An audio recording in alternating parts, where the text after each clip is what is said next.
A pleasant afternoon to everyone present at today's meeting.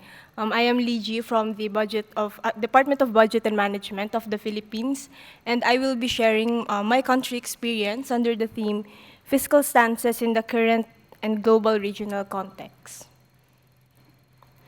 So, this slide presents the outline of my presentation for today. And in essence, I will be focusing on the Medium Term Fiscal Framework of the Philippines. And this is because the MTFF is the main fiscal policy blueprint of the Philippines that perfectly encapsulates its fiscal stance and strategies towards driving post-pandemic recovery, responding to emerging risks and elevated uncertainties, and ensuring long-term growth and fiscal sustainability. So the MTFF of the Philippines was formulated in the aftermath of the COVID-19 pandemic, a period that is marked by narrowed fiscal space, increased debt levels, elevated inflation, slower than expected global economic recovery, and heightened geopolitical tensions. In light of these compounding challenges, the MTFF places a strong emphasis on fiscal consolidation in order to rebuild the Philippines' fiscal space while steering back its economy to its high growth trajectory.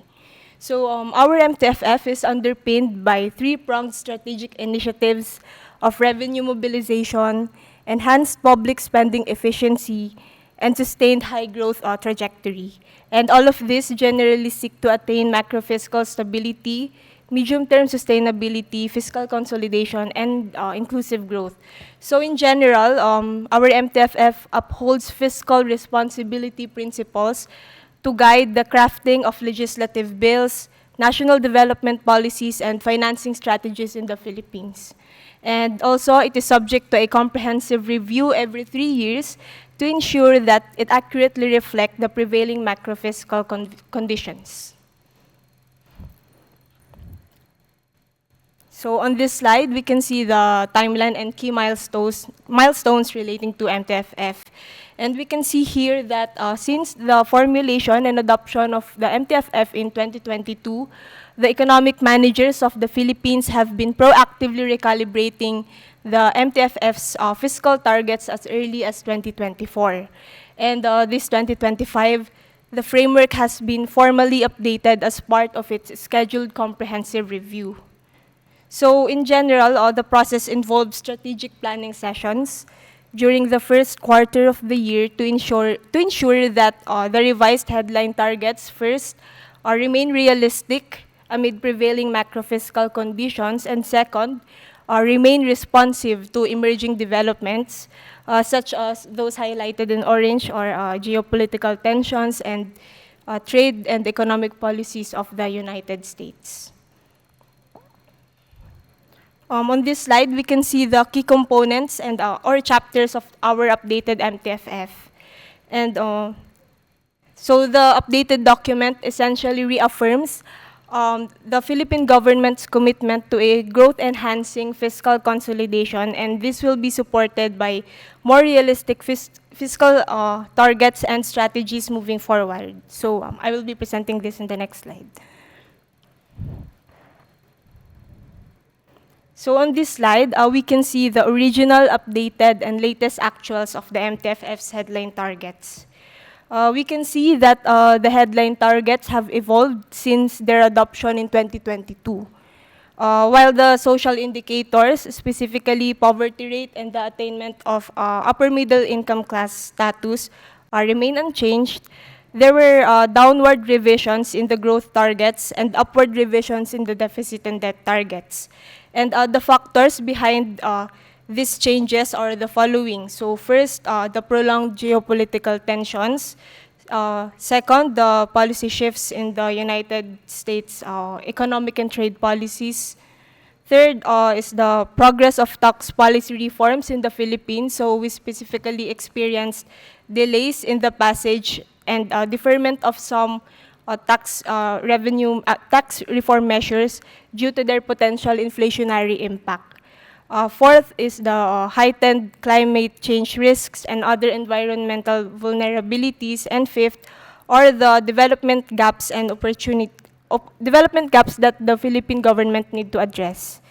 So we believe that the updated fiscal strategy will pave the way for a more reasonably paced fiscal consolidation.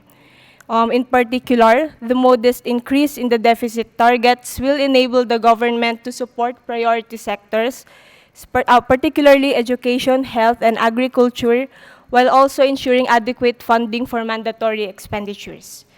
We firmly believe that this approach strikes the right balance between sustaining the country's growth momentum and maintaining fiscal stability over the medium term.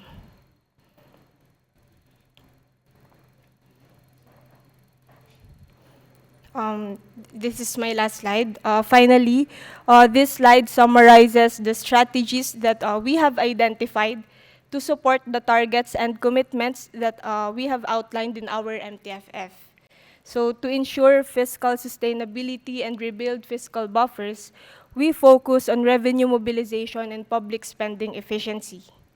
On the revenue side, tax administration will be enhanced through the implementation of the Ease of Paying Taxes Act, which is a reform that aims to modernize tax administration and improve collection efficiency.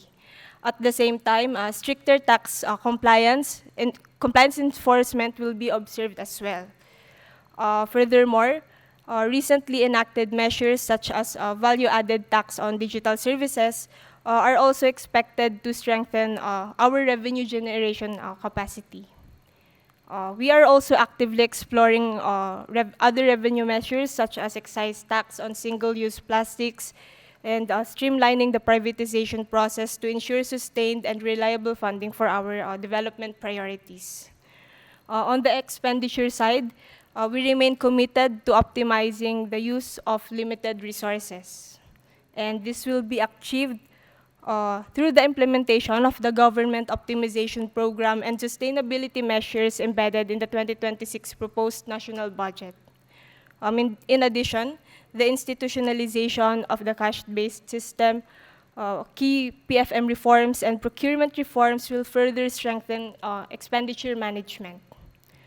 The full implementation of devolution will also allow the government to further maximize its limited fiscal resources by allowing subnational governments to take primary and permanent responsibility for the delivery of devolved functions and services to their constituents.